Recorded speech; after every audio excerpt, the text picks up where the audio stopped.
Hello বন্ধুরা, স্বাগত জানাই আরেকটি নতুন ভিডিওতে। আজকে আমি আপনাদের জন্য নিয়ে এসেছি 2018 সালে মুক্তি পাওয়া Indonesian horror movie the secret Suster Ngesot urban legend এর বাংলা এক্সপ্লেনেশন নিয়ে। তো চলুন কথা না বাড়িয়ে মুভিটি শুরু করা যাক।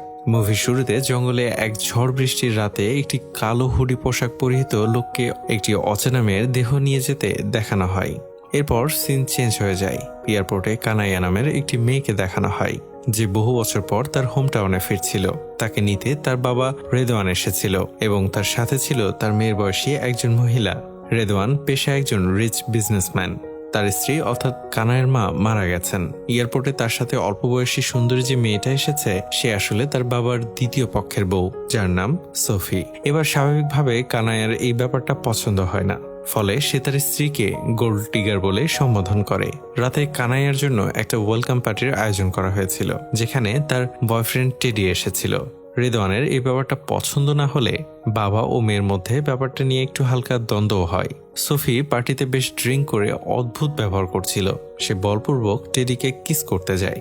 এবার এটা দেখা মাত্রই কানাইয়া রেগে তাকে ঠেলে সুইমিং পুলে ফেলে দেয় এবং তারপর পার্টি ছেড়ে চলে যায়। এই পুরো ঘটনার দরুন তার মাইন্ড ডিস্টার্ব হয়ে গেলে সে ভীষণ জোরে গাড়ি চালিয়ে জঙ্গলের পথে কোথাও যেন যেতে থাকে।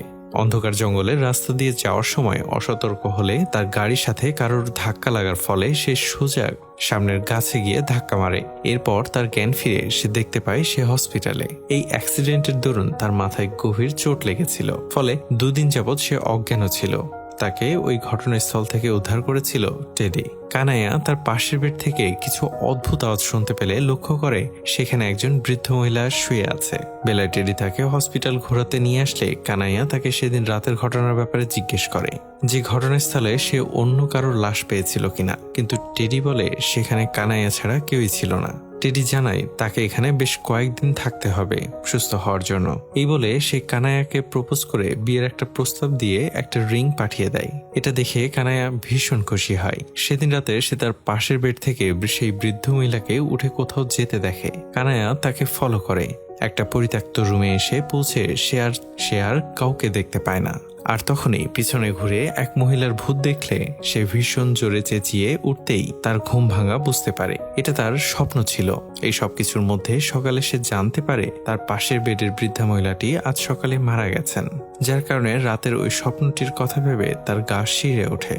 সেই রাতে কানাইয়া টেডিকে তার দুঃস্বপ্নের ব্যাপারে জানায়। টেডি বলে অ্যাক্সিডেন্টের কারণে তার মধ্যে যে আতঙ্ক সৃষ্টি হয়েছে তার জন্যই এইসব অদ্ভুত ব্যাপার তার ফিল হচ্ছে হয়তো। কানাইয়া বলে এই হসপিটালে এসে সে থাকতে চায় না, কারণ প্রায় সকলেই ডিসচার্জ হয়ে গেছে। টেডি তাকে আশ্বাস দিয়ে বলে কাল সকালেই আমি এসে তোমাকে নিয়ে যাব। এটা শোনার পর কানাইয়া একটু ডিসঅ্যাপয়েন্টেড ফিল করলে ফোন রেখে তার নিজের রুমের দিকে যেতে থাকে। তখনই পেছনে বসে থাকা নার্স তাকে ডাকলে কানাইয়া ঘুরে দেখে নার্স ঘুমাচ্ছে। এটা দেখে সে ভীষণ ভয় পেয়ে যায়। রুমে এসে কিছুক্ষণ বসে এই ব্যাপারটাকে নিয়ে আবার ভাবতে শুরু করে। হঠাৎ তার চাদরের মধ্যে কিছু নড়াচড়া অনুভব করে, আর তখনই চাদরের ভেতর থেকে সে মহিলার ভূত বেরিয়ে আসে এবং তাকে ভয়ও দেখায়। পরদিন সকালে টেডি তাকে বাড়িতে নিয়ে যাওয়ার জন্য আসে। কানাইয়া তার বাবার ঘরে যেতে রাজি না হলে টেডি তাকে তার মৃত মায়ের ফার্ম হাউসে নিয়ে আসে। টেডি তার সমস্ত ব্যবস্থা করে নিজের দরকারি কাগজের জন্য বেরিয়ে পড়ে। কানাইয়া একটু রিল্যাক্স ফিল করে, বাগানের আশেপাশে ঘুরতে থাকে। আর সেখানেই তার একটা ছোট্ট মেয়ের সাথে আলাপ হয়, যার নাম মালা। মেয়েটি কানাইয়ের ঘরের দোতলার দিকে অদ্ভুতভাবে তাকিয়েছিল, যেন কাউকে সে ওখানে দাঁড়িয়ে থাকতে দেখতে পাচ্ছে।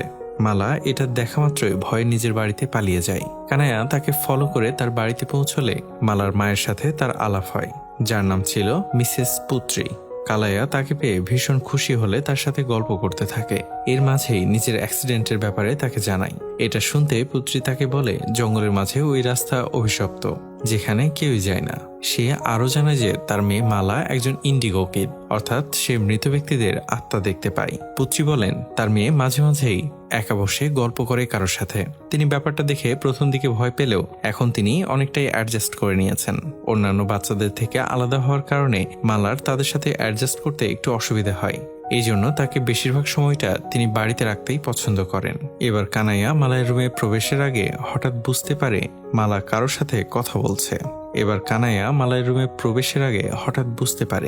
কারোর সাথে কথা বলছে।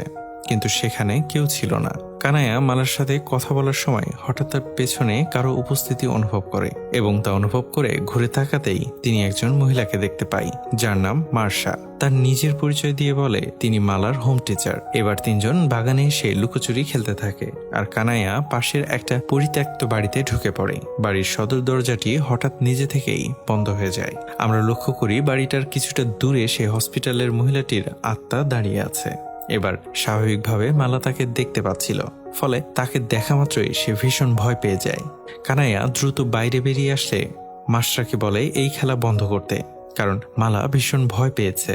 ফলে তারা বাড়ি ফিরে যাওয়ার সিদ্ধান্ত নেয়। এবার আমাদের হসপিটালের দুজন নার্স আসে এবং ইয়োকে দেখানো হয়, যারা সিস্টার মারিয়ামের ব্যাপারে কথা বলছিল যে তিনি কিছু সময় ধরে হসপিটালে আসছিলেন না। তখনই তাদের মধ্যে কথাবার্তা চলে যে কে ওই রুমে যাবে, কারণ পুরো হসপিটাল ফাঁকা ছিল। এবার যেহেতু আসি জুনিয়র নার্স ছিল, ফলে অর্ডার অনুযায়ী তাকে ওই রুমে যেতে হয়। আসি ওই রুমে প্রবেশ করতে দেখে সেখানে কেউ নেই। তখনই সে হসপিটালের মর্গ থেকে কিছু আওয়াজ শুনতে পায়। কৌতূহলবশত মর্গে ঢুকলে সেখানে ওই মহিলাটির আর্তনাদ শুনতে পায়। পরে তার চিৎকার শুনে হসপিটালের ওয়াচম্যান সেখানে আসতে গেলে ওই আত্মা তাকে মেরে ফেলে। এখানেই মুভির সিন চেঞ্জ হয়ে যায়। আবার কানায়াকে দেখানো হয় সে জানালার পর্দা সরিয়ে দেখে যে মালা দাঁড়িয়ে দোতলার দিকে কাউকে যেন দেখছে। তখনই কানায়ার বন্ধুর ভিডিও কল আসে। সে তার সাথে কথা বলতে বলতে বাগানে ঘুরতে থাকে। তার বন্ধু লক্ষ্য করে কানায়ার পেছনে দোতলায় যেন কেউ একজন দাঁড়িয়ে আছে। সে তাকে জিজ্ঞেস করে কানায়া কার সাথে রয়েছে, কিন্তু প্রশ্নের উত্তরে বলে সে তো একাই আছে। তখনই কল আচমকা কেটে যেতেই সে আবার সাহস নিয়ে উপরের রুম চেক করতে যাসে। আসলে ওই রুমে কানায়ার মায়েরা ছিল, যেখানে ছোটবেলায় তার সাথে বহু সময় কাটিয়েছে।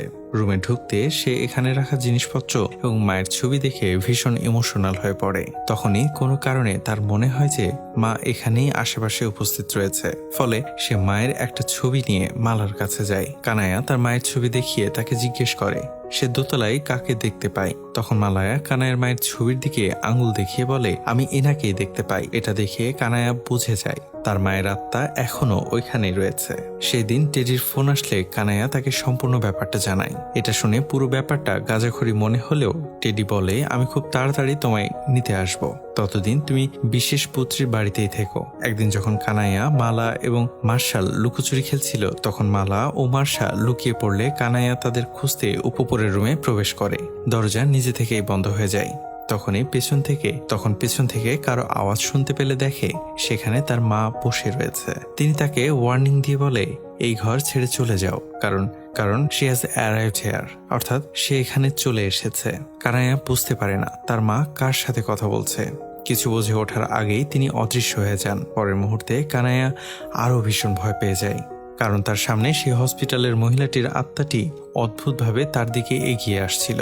আর এটা দেখা মাত্রই সে অজ্ঞান হয়ে যায়। কিছুক্ষণ পর মালা এবং মার্শা এসে তাকে তুলে নিজের রুমের দিকে নিয়ে যায়। এবার মার্শা তার জন্য কফি বানাতে যায়। আর তখনই নিচে কানাইয়ের ফোনে টেডির কল আসলে তার ছবি দেখা মাত্রই মার্শা অদ্ভুত কারণে রেগে যায়। অন্যদিকে টেডি কানাইয়ের বাড়ির দিকে গাড়ি নিয়ে অলরেডি বেরিয়ে পড়েছিল এবং সে কোইন্সিডেন্টলি সেই জঙ্গলের মাঝে রাস্তা দিয়ে যাচ্ছিল। তখনই হঠাৎ রাস্তার মাঝখানে সেই মহিলার আত্মাকে বসে থাকতে দেখে। আর তখনই গাড়ি বন্ধ হয়ে গেলে টেডি গাড়ি থেকে নেমে দৌড় দেয়, কিন্তু মহিলাটির আত্মা হঠাৎ গাড়ি নিয়ে টেডিকে ধাক্কা মেরে ফেলে দিলে তার উপর দিয়ে গাড়ি চালিয়ে দেয়, যার ফলে তার পায়ের দুটো হাড় ভেঙে যায়। অন্যদিকে কানাইয়া মার্শাকে খুঁজতে আসে, কিন্তু খুঁজে পায় না। তখনই হসপিটাল থেকে টেডির অ্যাক্সিডেন্টের খবর জানিয়ে তার কাছে ফোন আসে। সে দ্রুত হসপিটালে পৌঁছে টেডির জ্ঞান না ফেরা পর্যন্ত ওয়েট করতে থাকে। এবার হসপিটালের স্টাফদের দিকে লক্ষ্য করে কানাইয়া অবাক হয়, কারণ সেখানে মার্শার ছবি ছিল। সে তখনই একজন নার্সকে এই ছবি দেখিয়ে বলে মার্শার ছবি এখানে কেন? নার্স তাকে জানায় এই ছবিটি আসলে এই হসপিটালের সিনিয়র নার্স মিসেস মারিয়ামের, অর্থাৎ এটা হচ্ছে সেই নার্স যার হসপিটালে অনেকদিন না আসার কথা আশি ও ইয়ো বলেছিল।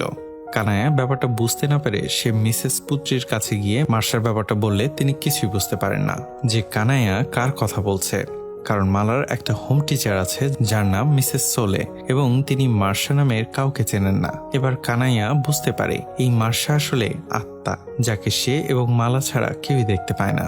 কানাইয়া সোজা মালার কাছে গিয়ে মার্শার ব্যাপারে জিজ্ঞেস করে। সে বলে মার্শার আসল নাম সিস্টার মারিয়াম। এবার মুভি ফ্ল্যাশব্যাকে সেই রাতে ফিরে যায়, যেখানে কানাইয়া ফুল স্পিডে গাড়ি নিয়ে জঙ্গলের রাস্তা দিয়ে যাচ্ছিল। সেই রাত্রে অন্য কেউ নয়, বরং তার গাড়ির সাথে সিস্টার মারিয়ামের অ্যাক্সিডেন্ট হয়েছিল। এবার টেডি ওই রাতে তাদের দুজনকে সেখানে গাড়িতে দেখতে পেয়েছিল। সে কানাইয়াকে তার গাড়িতে তুলে নেয়, কিন্তু পুলিশকে ভয় পেয়ে মারিয়ামকে সে জঙ্গলে কবর দিয়ে দেয়। আর এটা ওই সিন যেটা আমরা মুভির একদম শুরুতে দেখেছিলাম, অর্থাৎ কালো হুডি পরা লোকটি আর কেউ নয়, স্বয়ং টেডি ছিল। কিন্তু মারিয়াম অ্যাক্সিডেন্টে মারা যায় না। ফলে কবর দেওয়ার সময় তার হঠাৎ জ্ঞান ফিরলে সে প্রাণ বাঁচানোর জন্য পালানোর চেষ্টা করে, কিন্তু টেডি নৃশংসভাবে তার দুটো পা মেরে ভেঙে ফেলে দিয়ে তাকে জীবন্ত সেখানেই কবর দেয়। এদিকে তখনই কানাইয়ার কাছে হসপিটাল থেকে ফোন আসলে জানায় টেডি মিসিং। কানাইয়া গাড়ি নিয়ে ওই জঙ্গলের দিকে টেডিকে খুঁজতে থাকলে সে মার্শার আত্মাকে দেখতে পায়। সে টেডিকে কবরের ভেতরে টানার চেষ্টা করছিল এবং অবশেষে ওই একইভাবে সে টেডিকে জীবন্ত কবর দেয়। কানাইয়ার বাবা তাকে খুঁজতে জঙ্গলে চলে আসলে কানাইয়াকে উদ্ধার করে কিছুক্ষণের মধ্যে পুলিশ সেখানে চলে আসে। তারা মারিয়াম ও টেডির মৃতদেহ উদ্ধার করে। কানাইয়ার বাবা তার সাথে কানাইয়াকে নিয়ে যায়, আর মুভি এখানেই শেষ হয়। তো ভিউয়ার্স, এই ছিল দ্য সিক্রেট মুভির গল্প। মুভিটি কেমন লেগেছে তা অবশ্যই কমেন্ট করতে ভুলবেন না। দেখা হবে পরবর্তীতে নতুন কোনো ভিডিওতে। সে পর্যন্ত ভালো থাকুন, সুস্থ থাকুন।